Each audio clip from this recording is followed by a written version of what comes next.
Dengarkan serial Kaidah-Kaidah Kehidupan dalam Al-Quran yang diambil dari kitab Qawaid Quraniyah karya Asy-Syaikh Dr. Umar Al-Muqbil bersama Ustaz Nur Fajri Ramadan. Bismillahirrahmanirrahim. Wassalatu wassalamu ala rasulillahi wa ba'd. Para pendengar yang dirahmati Allah subhanahu wa ta'ala, ini adalah pembahasan yang ke-19 dari Qawaid Quraniyah, 50 kaidah Qurani terkait dengan kehidupan.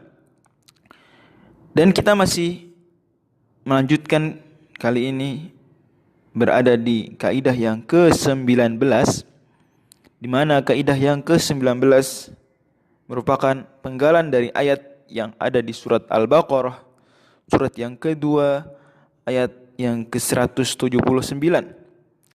Dan kaidah ini berbunyi, walakum fil qisasi hayatun, dan bagi kalian dalam qisas ada kehidupan. Kaidah ini adalah salah satu kaidah penting dalam kehidupan antar sama manusia. Dan perlu diingat bahwasanya kata qisas ini tidak selalu berarti kemudian membalas membunuh. Qisas ini juga tidak hanya dilakukan pada kasus-kasus pembunuhan, tetapi qisas ini lebih umum, bahkan terkait juga hal-hal yang belum sampai ke taraf pembunuhan, semisal memotong tangan sampai pergelangan, semisal mencabut mata, mencongkel mata, semisal bahkan melukai dengan luka tertentu sampai misalnya menembus daging kemudian sampai terbuka tulangnya, maka qisas juga berlaku. Ada orang menghilangkan akal orang lain, qisas berlaku. Jadi qisas di dalam istilah syariat ini tidak terbatas pada kasus pembunuhan, tetapi juga pada kasus di bawah pembunuhan, dengan syarat yang dijelaskan oleh para ahli fikih di dalam buku-buku fikih, dan bukan di sini tempat untuk memaparkannya. Tetapi sederhananya adalah qisas adalah menghukum pelaku dengan perbuatan yang serupa dari tindakan kriminalnya, jika memang perbuatan tersebut dapat dilakukan dengan perlakuan yang serupa dan efek yang sama.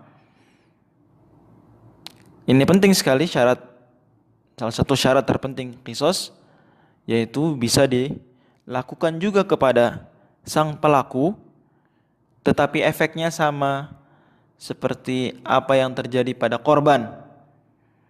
Adapun jika sulit atau bahkan hampir mustahil dilakukan perbuatan yang sama kepada sang pelaku dengan efek yang persis terjadi pada korban, maka qisas tidak dilakukan. Contohnya adalah jika ada pelaku menusuk bagian perut korban, tetapi korban tidak sampai meninggal dunia, maka dalam kondisi seperti ini qisas tidak dilakukan kepada pelaku. Mengapa? Itu karena jika seandainya hakim kemudian menusuk juga perut dari si pelaku, maka bisa jadi pelaku ini malah meninggal dunia, padahal pelaku belum membunuh korban hanya luka parah. Tetapi kalau pelaku ditusuk juga dengan cara yang sama, bisa jadi efeknya berbeda. Istilahnya dalam fikih adalah la tatahaqqaqu al-mumatsalah. Dan yang diinginkan dari qisas adalah keadilan, bukan balas dendam. Sehingga kalau kasusnya seperti itu, maka tidak dilakukan qisas, tetapi ada gantinya, yaitu membayar uang tebusan, uang kompensasi yang sangat besar jumlahnya sebanding dengan tingkat luka atau parah tidaknya derita yang dialami oleh korban. Tetapi jika bisa dilakukan persis misalnya, maka contohnya misalnya seperti pemotongan di pergelangan tangan, maka kisos dilakukan, kemudian dipotong sampai pergelangan tangan juga si pelakunya. Ya, ini demikian tentang kisos. Kemudian juga ayat ini sebenarnya ayatnya lengkapnya adalah berbunyi di surat Al-Baqarah. Allah Subhanahu wa taala berfirman di ayat 178, Ya ayyuhalladzina amanu kutiba alaikumul qisasu fil qatla al-hurru bil-hurri wal-'abdu bil-'abdi wal-untha bil-untha faman 'ufiya lahu min akhihi syai'un fattiba'un bil-ma'ruf من أخيه شيء فاتباع بالمعروف وأداء إليه بإحسان ذلك تخفيف من ربكم ورحمة فمن اعتدى بعد ذلك فله عذاب أليم ولكم في القصاص حياة يا أولي الألباب لعلكم تتقون. Wahai orang-orang yang beriman, diwajibkan atas kalian menegakkan hukuman qisas terhadap korban-korban pembunuhan. Kemudian ada lagi qisas untuk jirahat, untuk di bawah pembunuhan. Dalam hadis dan juga di dalam surat Al-Maidah ayat yang ke-44. Kata Allah Subhanahu wa taala, orang merdeka dibunuh dengan orang merdeka. Jadi kalau ada orang merdeka membunuh orang merdeka, maka dia dibunuh juga, dikisos. Hamba sahaya juga dikisos jika membunuh hamba sahaya, wanita dikisos jika membunuh wanita. Tetapi barang siapa yang dimaafkan oleh saudaranya tidak dikisos. Jadi keluarga korban tidak menuntut kisos kepada hakim. Sekali lagi ingat, kisos ini bukan hukum balas dendam, bukan hukum seperti di hutan, di rimba. Keluarga korban langsung kemudian mengeksekusi pelaku. Tidak seperti itu, tetapi ada prosesnya. Dilaporkan dulu ke pihak yang berwenang, syurtah di pengadilan atau di era kekhalifahan dahulu ada syurtah, ada polisi, dilaporkan kepada mereka, kemudian ditindak, dicek, kemudian dibawa ke meja pengadilan. Setelah terbukti divonis oleh hakim bahwasanya pelaku memang benar-benar bersalah dengan kesalahan A, B, C, misalnya, kemudian barulah kemudian ditawarkan kepada keluarga korban, kalian ini ingin apa? Ada 3 pilihan, ingin qisas. Yang kedua, apakah kalian ingin diat, ini menagih, meminta dari pelaku uang kompensasi, uang tebusan, yang kalau misalnya ini adalah pembunuhan, maka itu besar diatnya 100 ekor unta. 100 ekor unta. 30 unta yang jaza'ah berusia lebih dari 4 tahun. Kemudian 30 ekor hiqqah berusia lebih dari 3 tahun. Kemudian 40 ekor untanya lagi adalah khalifah fi butuniha auladuha. Itu unta-unta yang betina yang sedang hamil. Dan Anda bisa bayangkan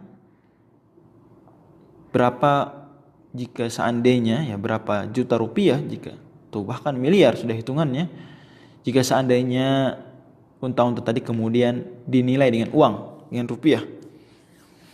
Kira-kira mungkin besarnya ada 5 miliar rupiah. Anggap saja misalnya unta yang hiqqah ini harganya 30 juta. Berarti sudah 900 juta. Kemudian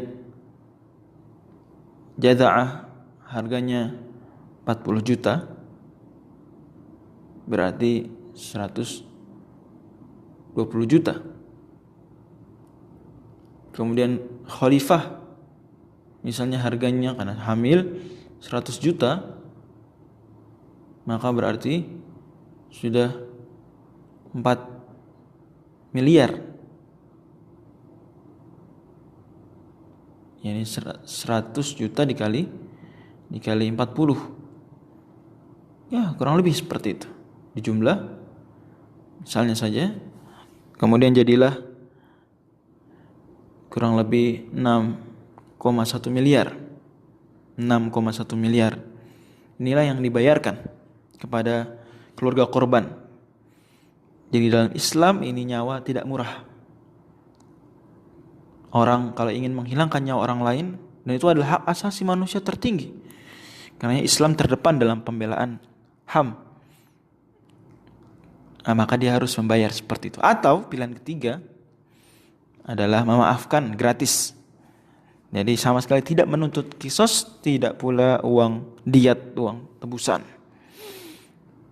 Nah, kata Allah Subhanahu wa taala di ayat ini, surat Al-Baqarah ayat 178, jika ada keluarga korban memaafkan, yakni tidak menuntut kisos tetapi hanya menuntut uang kompensasi saja, maka hendaklah menagihnya dengan cara yang ma'ruf dan menunaikannya juga dengan cara yang baik. Itu adalah keringanan dari Tuhan kalian dan kasih sayangnya. Karena dalam syariat sebelum Islamnya Nabi Muhammad SAW, yani Islamnya nabi-nabi sebelumnya, ini ada yang syariatnya hanya kisos saja, tidak ada diat. Jadi harus kisos. Ada pula yang syariatnya Islam sebelum Nabi Muhammad SAW yang dibawa oleh nabi lain. Ada juga yang syariatnya adalah tidak ada kisos, tidak ada diat, hanya memaafkan saja. Maka dalam Islam ada pilihan, tadi 3 jumlahnya. Barang siapa kata Allah Subhanahu wa taala melampaui batas setelah itu, maka baginya azab yang pedih. Kebanyakan ahli tafsir kemudian seperti dikutip oleh Al-Imam Asy-Syaukani dalam Fathul Qadir menjelaskan faman i'tada ba'da dzalika. Ibnu Abbas menafsirkan yakni orang yang melampaui batas setelah itu, yaitu mereka yang sudah meminta tebusan kemudian diam-diam membunuh pelaku. Ini sebuah kezaliman yang luar biasa sehingga baginya azab yang pedih. Kata Allah Subhanahu wa taala selanjutnya, dan bagi kalian wahai manusia ada kehidupan dalam kisos. Dalam kisos ada kehidupan wahai orang-orang yang berakal, agar kalian bertakwa menjauhi perbuatan kriminal. Ada beberapa hal yang menarik dari kaidah ini. Yang pertama adalah bahwasanya memang terbukti berdasarkan riset yang dipaparkan oleh Front Page Mag, ya, ini riset ini ditulis oleh Profesor Stephen Fish, ya, salah seorang profesor di UC Berkeley University, di mana beliau kemudian mengemukakan bahwasannya pembunuhan di negara-negara Muslim jauh lebih sedikit dibandingkan pembunuhan di negara-negara non-Muslim. Dengan perbandingan 2,4 kasus per 100.000 orang di negara non-Muslim, di negara Muslim. Sekali lagi saya ulang, dengan perbandingan 2,4 kasus per 100.000 orang di negara Muslim, sementara di negara-negara non-Muslim ini 7,5 kasus per 100.000 orang. 2,4 berbanding dengan 7,5, sangat jauh. Bahkan Kanada ini menurut sang profesor lebih mengerikan pembunuhannya dibandingkan Sudan. Kita semua tahu Sudan bagaimana kondisinya, ya, gejolak politik dan keamanan di sana. Tetapi di saat yang sama Kanada lebih dahsyat kasus pembunuhannya dibandingkan Sudan. Ini riset, ya, dipublish pada tahun 2016. Luar biasa. Padahal tidak semua negara Islam ini menerapkan hukum qisas. Karenanya Profesor Dr. Topo Santoso, salah satu guru besar di Universitas Indonesia, pernah menulis dalam satu buku beliau memaparkan data bahwasanya tingkat pembunuhan di negara yang menerapkan hukum qisas seperti Arab Saudi ini sangat kecil dibandingkan negara-negara barat. Jauh. Sangat jauh. Ya, begitu juga Profesor Dr. Yif Yal-Ka'bah, guru besar hukum Islam di Universitas Indonesia, juga mengemukakan hal yang kurang lebih sama. Kemudian poin kedua yang menarik juga dari walakum fil qisasi hayatun, setelah dia terbukti tidak hanya secara dalil nakli tetapi juga dalam dalil-dalil akli, apa yang dikatakan oleh Syekh Shinqiti, penulis tafsir Adwaul Bayan, di mana beliau merasakan hidup di hukum Perancis dan hukum Islam. Beliau mengatakan bahwasannya hukuman selain yang Allah Subhanahu wa taala berikan pasti adalah hukuman yang tidak memberikan efek yang diharapkan. Pasti bukan hukuman yang ideal.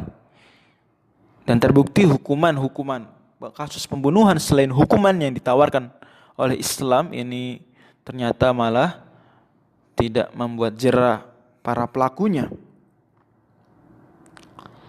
Kemudian juga hal menarik yang bisa dipetik dari kaidah ini, walakum fil qisasi hayatun, adalah bahwasanya kehidupan ini sangat dijaga oleh Islam, bahkan termasuk dalam 5 maqasid syariah.